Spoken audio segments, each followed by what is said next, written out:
Hello everyone, welcome to Wangdem classroom. আজকে আমরা number সিরিজের ব্যাপারে জানবো। তো নাম্বার সিরিজের তোমাদের পুরো থিওরি এই একটা ভিডিওতে কমপ্লিট করব।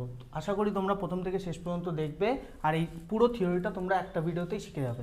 দেখো, নাম্বার সিরিজে দু প্রকারভাবে আমরা সলভ করতে পারি। একটা ডাইরেক্ট সিরিজে প্রশ্ন থাকে কিছু, আর একটা রিজনিং সিরিজে কিছু থাকে। তো ডাইরেক্ট সিরিজের মধ্যে প্রথমে দেখো অ্যাডিশন অ্যান্ড সাবস্ট্রাকশনের ফরম্যাটে থাকবে কোশ্চেনটা। তো কীভাবে থাকবে দেখো, যেমন এই কোশ্চেনটাতে দেখো 600, 568, 552, 544, 540 নাম্বার আস্তে আস্তে কী হচ্ছে, ডিক্রিজ হচ্ছে।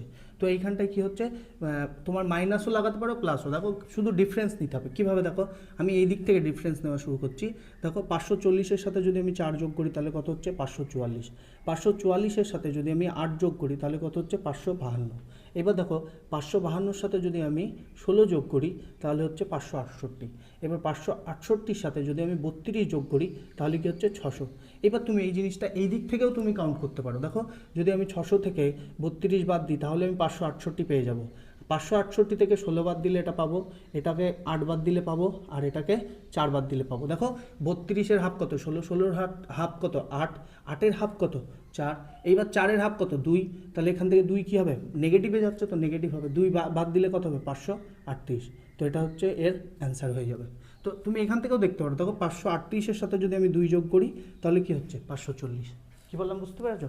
এবার নেক্সট কোশ্চেন দেখো। নেক্সট কী ফরম্যাটে থাকবে, মাল্টিপ্লিকেশন আর ডিভিশন ফরম্যাটে থাকবে।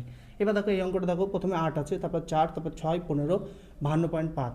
এবার দেখো এখানে আস্তে আস্তে কী হচ্ছে, দেখো আস্তে আস্তে বাড়ছে, কিন্তু পরে গিয়ে হঠাৎ করে অনেকটা বেড়ে যাচ্ছে। যখন এরকম কিছু দেখবে তখন জানবে এটা কিছু না কিছু মাল্টিপ্লাই বা ডিভিশন মেথডেই কিছু একটা আছে। তো এবার তুমি দেখো এইখানটায় কী হচ্ছে, 4-এর কি যদি দেখো 8-এর যদি আমি হাফ করি মানে 0.5 গুণ করি তাহলে কি হবে 4 হবে, ঠিক তো? এবার দেখো 4-এর যদি আমি 1.5 গুণ করি তাহলে আমি 6 পাবো। দেখো 4-একে 4, আর 4-এর হাফ কত 2, 4 যোগ 2 6, এইভাবে। এবার দেখো এর সাথে যদি আমি 2.5 গুণ করি, 6 দুগুণে 12, 12 আর 6-এর হাফ কত 3, 12 আর 3 15। এইভাবে দেখো এর সাথে তাহলে কী হবে, দেখো প্রথমে 1.5 গুণ হলো, প্রথমে হাফ গুণ হলো, 1.5 গুণ, 2.5 গুণ, এবার কত হচ্ছে 3.5 গুণ, ঠিক তো? এবার তারপরটা কী হবে, নিশ্চয়ই 4.5 গুণ হবে, ঠিক আছে? তো এইভাবে সিরিজে দেওয়া আছে। তো এর সাথে 4.5 গুণ করলে কত হবে দেখো। প্রথমে তুমি যদি এটার সাথে 4 গুণ করো তাহলে কত হচ্ছে, দেখো এটা 50 ধরে নাও, 200 আর এইখানে কত হচ্ছে 4 দুগুণে 8, 208, 208 আর 2, 210, 210 আর এটার হাফ। তাহলে কি হচ্ছে 52.5-এর সাথে 4.5 গুণ করলে কত হচ্ছে 236.25। তো এটা হচ্ছে এই কোশ্চেনটার অ্যান্সার হয়ে যাবে।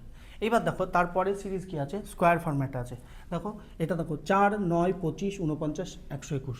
তো এটাকে দেখেই বোঝা যাচ্ছে যে এটা কি 2 স্কোয়ার করা আছে, 3 স্কোয়ার করা আছে, 5 স্কোয়ার করা আছে, 7 স্কোয়ার, এটা কি 11 স্কোয়ার। এবার তুমি বলবে যে এখানে তো 9 স্কোয়ার নেই, তার মানে কি এটা মৌলিক সংখ্যা মানে প্রাইম নাম্বারের দিক থেকে দেওয়া আছে। দেখো এটা prime prime prime prime prime.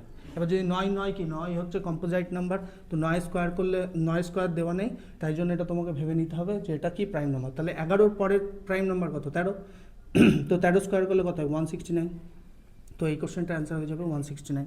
এবার নেক্সট দেখো কিউব ফরম্যাটে কী থাকবে, দেখো এটা 1-এর কিউব করলে কত পাই 1 পাই। এবার 2-এর কিউব কত 8, 3-এর কিউব কত 27, আর 4-এর কিউব কত 64। এবার কিসের কিউব লিখবো, 5-এর কিউব, 5-এর কিউব কত 125। তো এটার অ্যান্সার কত হয়ে যাবে 125। এবার প্রাইম নাম্বার তো বলে দিলাম, দেখো 2 আছে, 3 আছে, 5 আছে, 7 আছে, এরপরে কী হবে 9 হবে না, কারণ কি 9 হচ্ছে কম্পোজাইট নাম্বার, 9কে 3 দিয়ে ভাগ করা যায়। তাহলে এবার কী হবে, এখানে 11 অ্যান্সার হবে। কী বললাম বুঝতে পেরেছো? এইবার দেখো রিজনিং সিরিজের কিছু দেখো। এবার এই কোশ্চেনগুলো ভালো করে লক্ষ্য করবে, ঠিক আছে? পরীক্ষা এইগুলো আসে, ঠিক আছে? এগুলোও আসে বেশিরভাগ সময়। তো দেখো এখানে কি আছে 61, 52, 63, 94, 46। এখানে তুমি এই ডাইরেক্ট সিরিজ কোনো সিরিজই দিয়ে মানে আমি বলতে চাইছি যে এই কোশ্চেনটাতে তুমি ডাইরেক্ট সিরিজ দিয়ে তুমি সলভ করতে পারবে না। তুমি চেষ্টা করে দেখবে ডাইরেক্ট সিরিজ দিয়ে মিলবে না, কেন কি এটা আছেই রিজনিং ফরম্যাটে। তো এইটা দেখো তুমি যদি একটু ভালো করে লক্ষ্য করো তাহলে কি হচ্ছে, এই 1টাকে এই পাশে লেখো, 6টাকে এই পাশে লেখো 16, এটাকে উল্টে দাও, 52কে উল্টে দিলে কত হয় 25, 63কে উল্টালে 36, এটাকে উল্টালে 49, এটাকে উল্টালে 64। এইবার দেখো তোমার একটা ডাইরেক্ট সিরিজ তৈরি হয়ে গেছে। প্রথমে কী করলাম, সব সংখ্যাগুলোকে উলটপালট করে দিলাম। এবার ডাইরেক্ট সিরিজের কোন ফর্মুলা আসছে দেখো, এটা 4 স্কোয়ার, 5 স্কোয়ার, 6, 7, 8, এটা কি হবে তাহলে 9 স্কোয়ার 81। এইবার কি হচ্ছে, এটা 9 স্কোয়ার 81, তো এখানে 81 কিন্তু ভুল করে অ্যান্সার লিখবে না। কেন কেন কি আমি প্রথমে তো উল্টে ছিলাম, তো 81কে উল্টালে কত হয় 18, তো 18 হচ্ছে সঠিক অ্যান্সার। ঠিক আছে, এবার এই কোশ্চেনটা দেখো, এটাতেও তুমি কিন্তু ডাইরেক্ট সিরিজ দিয়ে মেলাতে পারবে না। এইবার তুমি একটু যদি ভালো করে লক্ষ্য করো তবে এইগুলো সলভ করতে পারো, খুব ইজি আছে। দেখো যদি আমি 7-এর সাথে 7 গুণ করি তাহলে কত হয় 49। এবার দেখো 4-এর সাথে যদি 9 গুণ করি তাহলে পাই 36। ঠিক আছে, এবার দেখো 3-এর সাথে যদি 6 গুণ করি তাহলে কত হচ্ছে 18। ঠিক আছে, তাহলে এগুলো কি করছি, দুটো সংখ্যাকে গুণ করে পরেরটা পাচ্ছি, দুটোকে গুণ করে পরেরটা, দুটো গুণ করে পরেরটা। এবার তাহলে কি করবো, 8-এর সাথে 1 গুণ করবো, তাহলে কত হচ্ছে 8, তো এটার অ্যান্সার কত হবে 8। এবার দেখো তারপরে কোশ্চেনটা দেখো, এই কোশ্চেনটাও তুমি কিন্তু ডাইরেক্ট সিরিজ দিয়ে মেলাতে পারবে না, কেন কি এগুলো রিজনিং সিরিজে আছে। এবার তুমি এই কোশ্চেনটাকেও ভালো করে দেখো, দেখলেই বুঝতে পারবে। দেখো 7-এর সাথে যদি আমি 8 যোগ করি তাহলে কত পাচ্ছি 15। কী বললাম বুঝতে পেরেছো? এবার যদি আমি 8-এর সাথে 15কে যোগ করি তাহলে কত পাচ্ছি 23। বুঝতে পেরেছো কী বললাম?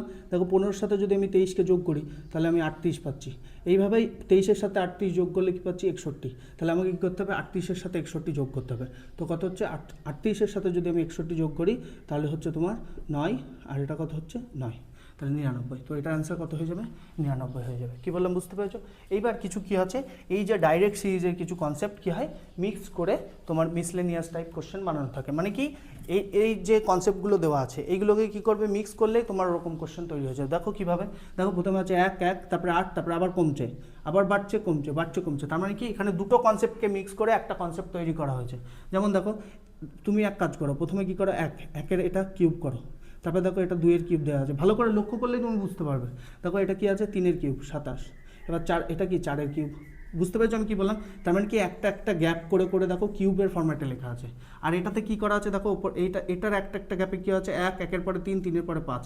তার মানে কি এটা হচ্ছে তোমার 2 2 করে গ্যাপ আছে, তাহলে এই সংখ্যাটা কী হবে 7 হবে। কী বললাম বুঝেছো, 5-এর পরে 2 গ্যাপ 7 হবে, তো এটার অ্যান্সার কী হবে 7। এবার দেখো তারপরে কোশ্চেনটা হচ্ছে 2 10 30 68 130। এবার তুমি এটাকে কি করে সলভ করবে, দেখো প্রথমে 2 দেওয়া আছে, তো আমি এটাকে দেখেই বুঝতে পেরেছি, তোমরাও বুঝতে পারবে একটু ভালো করে লক্ষ্য করলে। যদি আমি ভাবতে হবে তোমাকে যে আমি কীভাবে সলভ করবো, একটা প্রশ্ন অনেক রকমভাবে সলভ করা যায়। তো এবার দেখো একের কিউব করলে কী হবে, 1-এর কিউবের সাথে যদি আমি 1 যোগ করি তাহলে আমি 2 পাচ্ছি। তারপরে দেখো 2-এর কিউব করে যদি আমি 2 যোগ করি তাহলে কী পাচ্ছি, এটা কী বললাম বুঝতে পেরেছো?